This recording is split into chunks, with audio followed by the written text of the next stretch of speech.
দীপাৱলীৰ পোহৰেৰে আপোনালোকৰ প্ৰত্যেকৰে জীৱন যাতে পোহৰাই তোলে তাৰে কামনা কৰিলোঁ। আৰু লগতে হেপ্পী দিৱালী। আপোনালোকৰ দিৱালী কেনেকৈ গ'ল? নিশ্চয় চাগে ভালকৈয়ে গ'ল নহয় জানো? আমাৰো গ'লেই আৰু তথাপিও ভিডিঅ'টো আজিয়ে মই দিছোঁ, কালি দিবলৈ যিহেতু সময় নহ'লে, আজিও দেৱালী সেইবাবে এয়া। আৰু লগত ভাল খবৰ এটাও আছে, আমাৰ ৰাস্তাৰ কামো চলি আছে, যিটো এইবাৰ বাৰিষা আৰু চিন্তা নাই। কলপুলি ৰোৱা হৈ গ'ল। মায়ে চাকিখিনি যোগাৰ কৰি আছে, যিহেতু 100 গছ চাকি জ্বলাম। এয়া হাতত চাকি লৈ মই এয়া এতিয়া এগছ এগছকৈ সকলোখিনি দি যাম। আপোনালোকে চাকি জ্বলাইছিলে, লাইট লগাইছিলে নেকি কমেণ্ট কৰি ক'বচোন। কলগছত দি ইতিমধ্যে হৈ গৈছে আৰু ইয়াত ৱালবোৰতো দি দিম বুলি ভাবিছোঁ, যিহেতু এইটো এটা পোহৰৰ উৎসৱ, আন্ধাৰ হৈ থাকিলে ভাল নালাগে, সেইবাবে মই ৱালতো দি দিছোঁ। বন্তিগছ সঁচাকৈ চাওকচোন, লাইটতকৈ কিমান ভাল লাগে নহয় জানো? এয়া লগত আছে আকাশ, সি অলপ মোক সহায় কৰি দিছে। আৰু তেনেকুৱাতে মানুহজনো আহি পালেহি, তেওঁ মোক সহায় কৰি দিছে দেই। সেয়া হাঁহি এটা মাৰিছে চাই মেলি।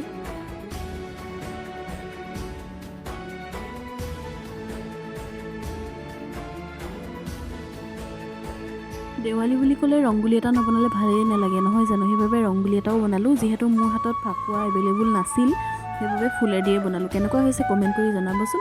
আৰু এয়া সকলোখিনি চাকি দি হৈ গ'ল। আমাৰ লাইট লগোৱা নাই, যিহেতু চাকিয়ে দিছোঁ।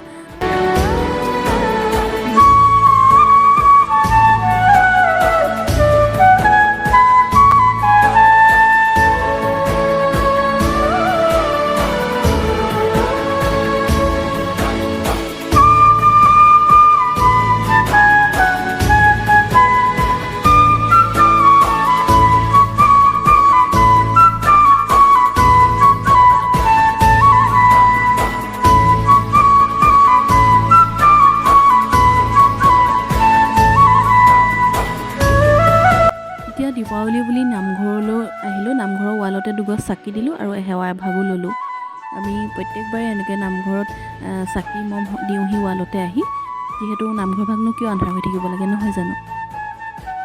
এয়া এতিয়া দি হৈ গ'ল, আমি সকলোখিনি এতিয়া ঘৰলৈ গৈ আছোঁ।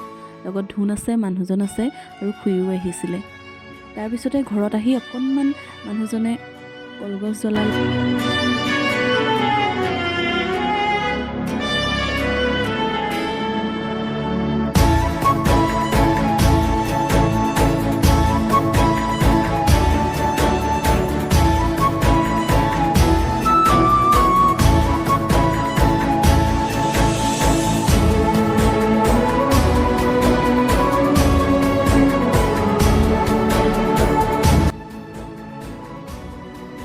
এতিয়া মানুহজনে এয়া চন্দ্ৰলৈ চন্দ্ৰযান পঠিয়াব দেই, চাবচোন আপোনালোকে ছাকচেছ হয় নে নহয়।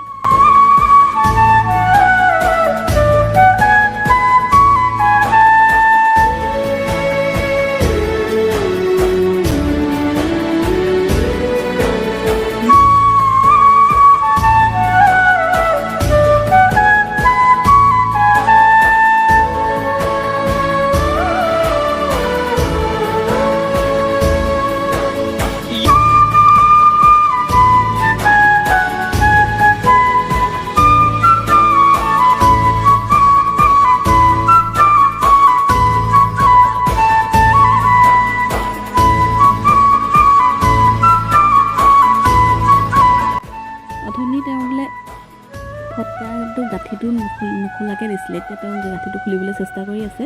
অথনি তেনেকৈ দিয়াৰ বাবে বোলে ফটকাবোৰ নষ্ট হ'ল, নুফুটিলে, সেইবাবে তেওঁ খুব চেষ্টা কৰিছে গাঁঠিটো খুলিবলৈ। তেতিয়া আমি সকলোৱে মিলি একেলগে ফূৰ্তি কৰি আছোঁ। ইয়াৰ পিছতে আমি বাহঁতৰ ঘৰত যাম, যিহেতু আমাৰ সকলো বা দুগৰাকী ঘৰৰ ওচৰতে, এগৰাকী দূৰত্বৰ বাবে তেওঁলোকৰ ঘৰলৈ যাব নোৱাৰোঁ, সেইবাবে বেয়াও লাগে মনটো। এতিয়া আহি আমি সৰু বা ঘৰ পাই গ'লোহি। ইয়াত চাওকচোন, ইয়াত এই চাকিটো ইমান ভাল লাগিছে নহয় জানো? এইটো কিহেদি বনাইছে আপোনালোকে নিশ্চয় ধৰিব পাৰিছে ন? নজনাসকলৰ বাবে কৈছোঁ, এইটো কলপটুৱাখন কাটি মাজৰ টুকুৰা এৰুৱাই দিছে ওপৰতো, যিহেতু মাছ টুকুৰা পাতল হৈ গ'লত তাৰ ভিতৰত চাকিগছ ভৰাই দিছে আৰু এইখন চাৰ্কুল কৰি পেলানি হেৰি দি দিছে, দুটা সৰু কামি দি দিছে। ভাল লাগিছে নহয় জানো? আৰু ইয়াত লাইটো লগাইছে অলপ, আমাৰ সৰু ভাগিনজনীয়ে খুব ফূৰ্তি পায় লাইট চাই। এতিয়া আকৌ আহি আমি ডাঙৰ বাঘৰ পাই গ'লোঁ, যিহেতু আমাৰ ডিষ্টেঞ্চটো বেছি নহয়, 1.5 কিলোমিটাৰ 2 কিলোমিটাৰ ভিতৰত হৈ যাব মোটামুটি। এতিয়া এই এয়াৰ বেলুনটো উৰুৱাবলৈ খুব চেষ্টা কৰি আছে ভাগিনহঁতে সকলোৱে মিলি, ওচৰৰ ল'ৰাকেইটাও আহিছে আৰু আমিও আহিলোঁ। কিন্তু প্ৰথমতে উৰি গৈছে, আকৌ হাৱাটো পোৱা নাই যে তললৈ নামি আহিছে, সেইবাবে আকৌ ওপৰত এইবাৰ ফাইনেলি যাব। আপোনালোকে চাবচোন, এটা ঠেলা দি দিব, সেয়া এইবাৰ বতাহটো লাগিলত গুচি গ'ল।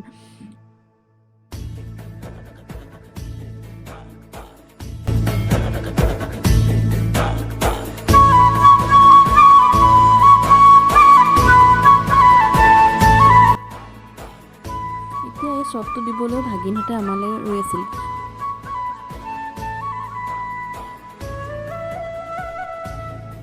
এইটো আমাৰ ঘৰত, আপোনালোকক দেখিছে আগতে মোৰ ব্লগত, আমাৰ ঘৰতে থাকে প্ৰায়।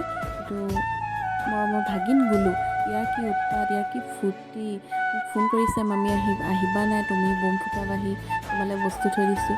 সি আমি অহা দেখি শ্বট উলিয়াই দিছে, ইটো উলিয়াইছে সিটো উলিয়াইছে, চকৰি জ্বলাইছে, মোক ভিডিঅ' কৰিবলৈ মাতি আছে। মই এবাৰ ভিতৰত সোমাই গ'লোঁ, মামী তুমি গ'লেহে মোৰ চকৰিটো জ্বলে, নজ্বলে, মই থাকোঁতে নজ্বলে, মই আকৌ আঁতৰি দিলেহে জ্বলে। সেইবাবে তাৰ বিৰাট ফূৰ্তি। আৰু এইখিনি চাওকচোন, ডাঙৰ ভাগিনে বমখিনি এটা এটাকৈ ফুটাই আছে, তো ৰীল দিবলৈ আছেই আৰু যথেষ্ট সিহঁতে কালিৰ পৰা ফুটায়ো শেষ কৰিবগৈ পৰা নাই। এয়া সি চকৰি জ্বলালেগৈ, লাষ্টত মাতি আনিছে, তুমি ভিতৰলৈ গ'লেহে মোৰ চকৰিটো জ্বলে, তুমি আহা ভিডিঅ' কৰা। ইয়াৰ মোৰ প্ৰতি মৰমটোৱে বেলেগ, কি ফূৰ্তি, মোক যাবলৈও নিদিয়ে, এয়া লাজ কৰিছে অকণমান।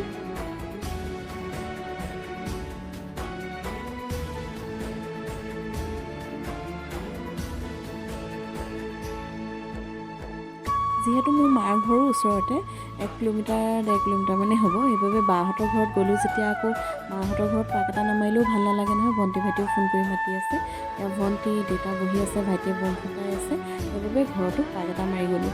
আৰু ভিনিয়েকেও খুলখালিয়েকৰ লগত অকণমান ফূৰ্তি কৰিলে। আৰু আজি দীপাৱলী ব্লগটো যদি চাই আপোনালোকে ভাল পালে, তেন্তে প্লিজ লাইক কৰিব, কমেণ্ট কৰিব, শ্বেয়াৰ কৰিব আৰু ছাবস্ক্ৰাইবো কৰি দিব।